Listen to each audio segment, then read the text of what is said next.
Ao público, né, que foi lá, acreditou até o último minuto. O Brasil conquistou uma vitória importantíssima, mas não merecida. Não mereceu o Brasil vencer o jogo. Futebol muito pobre. Você estava falando disso agora, Edu.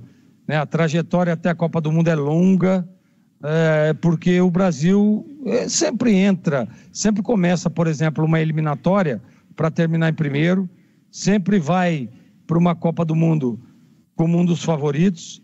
Só que o futebol apresentado realmente é muito pobre. Não gostei do futebol do Brasil hoje, né? Claro que destaque aí para o Vini, que conseguiu cavar o pênalti, depois teve o lance do gol, onde ele acredita, cava a falta, recebe a bola, bate, tem o desvio e a bola vai na rede.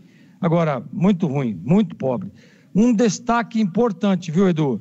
Esse menino lateral direito do Flamengo, Wesley, entrou muito bem no jogo, dando uma cara nova, dando profundidade ao time, dando ofensividade, né? Sendo agressivo pelo lado direito. Eu, por exemplo, escalaria ele de titular contra a Argentina, não tenha dúvida. Mas o que vale, né, Edu, é bola na rede, e o que vale é o resultado. E o Brasil vence, 3 pontos, tomara que a gente está vendo na imagem, tomara que o Alisson se recupere o mais rápido possível também, para que o Brasil possa conquistar mais uma vitória contra os Hermandos, Edu.